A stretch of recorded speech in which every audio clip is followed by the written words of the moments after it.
Simulan natin ang ating kwento kay Jeremy, inventor ng microscope.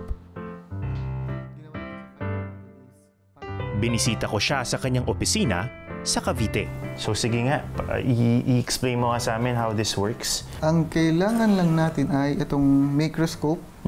And then punta tayo sa camera ng tablet or cellphone.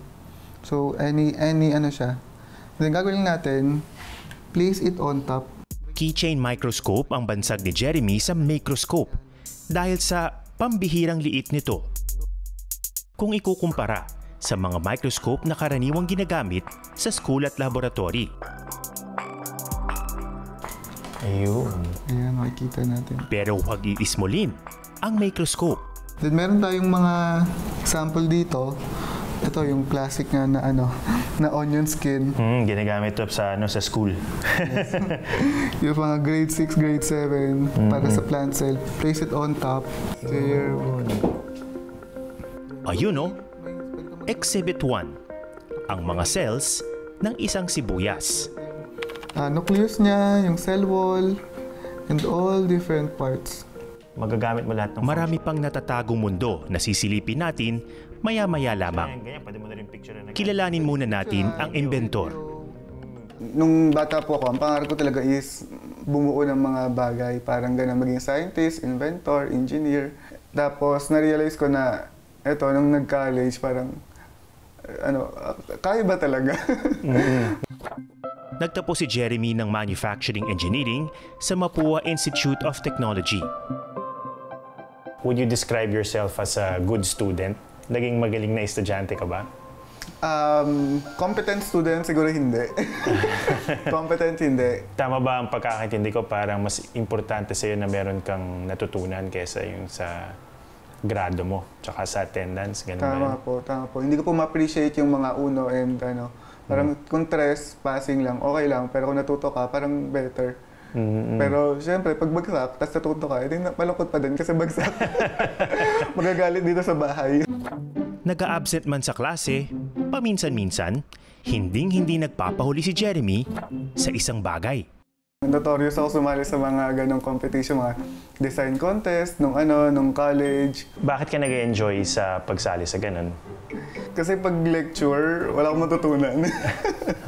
Pero pag design competition, parang, okay, i-apply natin to.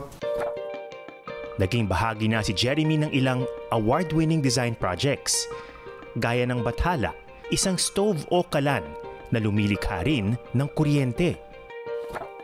At Bagwis, isang micro-wind turbine. Ngayon, award-winning na rin ang kanyang microscope. Galing, no?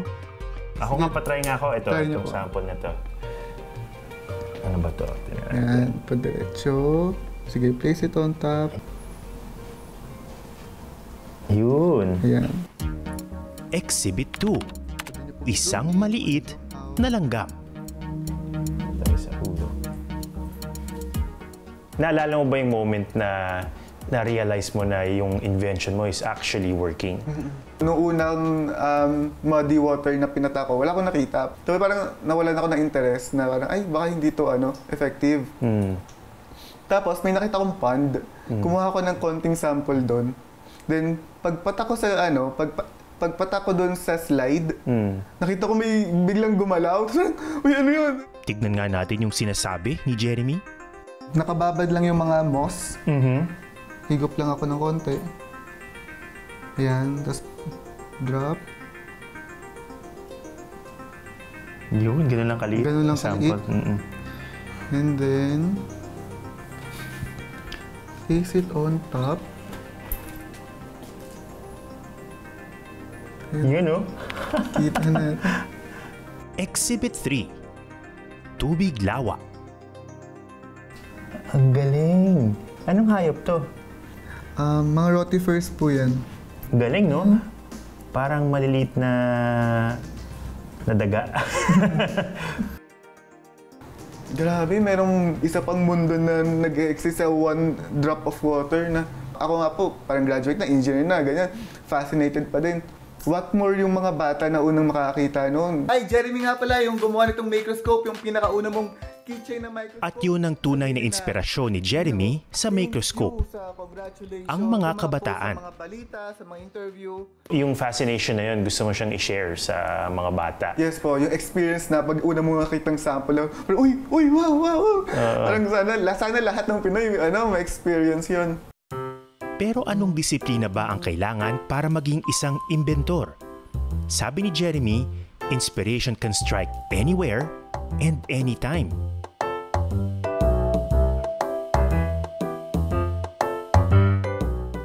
Kaya dapat, hindi ito pinakakawalan. As in, kailangan ma-hold yung idea na yun eh. Kailangan malagay siya into paper o kaya tuloy-tuloy na siya yung train of thought. Kailangan nandun. Ano po kasi ako, medyo tamad talaga akong, medyo tamad akong tao na gusto ko na merong laging easier way. So kung walang easier way, gagawa ka ng easier way. Parang doon nagsisimula yung yung inventiveness.